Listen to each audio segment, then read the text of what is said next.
त्रेता युग का वह दिव्य समय था जब घटोत्कच के पुत्र बर्बरीक का नाम चारों ओर फैलने लगा था।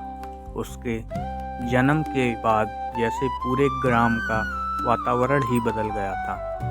बालक बर्बरीक में कोई सामान्य बच्चा जैसा आचरण नहीं था। उसकी आँखों में गहरा तेज था और उसके शरीर में अद्भुत शक्ति का आभास होता था। लोग कहते, यह बालक कोई साधारण मनुष्य नहीं, अवश्य ही कोई देव स्वरूप है। माँ मोरवी जब अपने पुत्र को देखती तो उनका हृदय श्रद्धा और प्रेम से भर जाता। वह जानती थी कि उनका पुत्र भगवान का वरदान है, लेकिन एक माँ का मन फिर भी चिंताओं से भरा रहता था। वह अक्सर मन ही मन प्रार्थना करती, हे प्रभु, मेरे पुत्र को सदैव धर्म के मार्ग पर रखना, इसे कभी अधर्म का साथ न करने देना।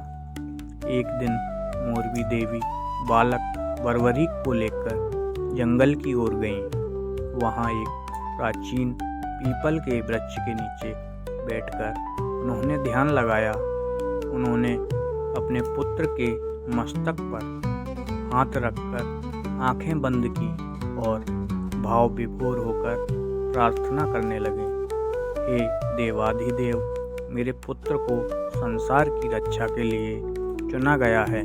मैं इसे आपको समर्पित करती हूँ।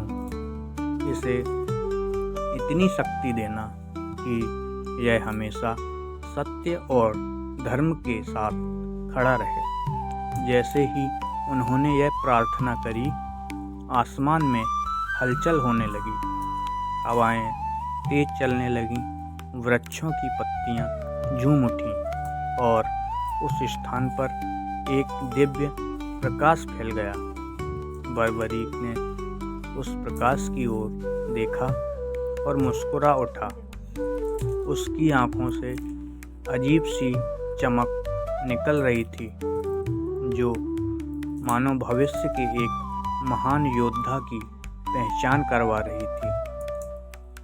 तभी आकाशवाणी हुई, हे मोरवी देवी, तुम्हारा पुत्र महाबली होगा।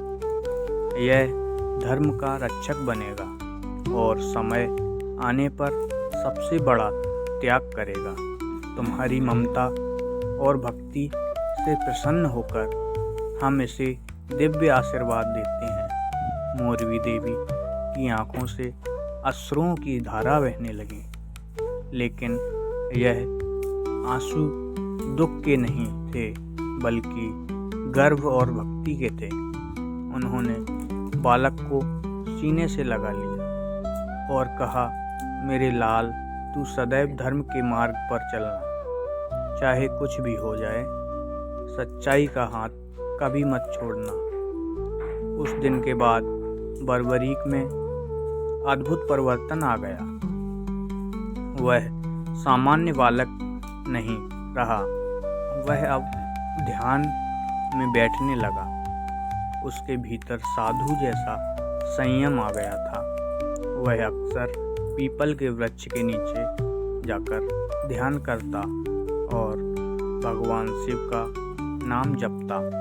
गांव वाले आश्चर्य से देखते कि यह छोटा सा बालक घंटों आंखें बंद करके शांत बैठा रहता।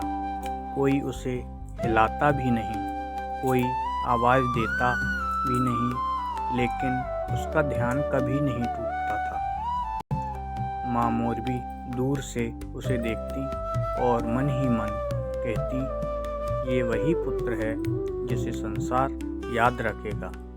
इसी दिन से बर्बरीक का जीवन साधारण नहीं रहा। माँ के आशीर्वाद ने उसे धर्म का पथ दिखा दिया और आने वाले समय में यह खाटू श्याम बाबा के रूप में संसार को अपने चमत्कार दिखाने वाला था। जय श्री श्याम।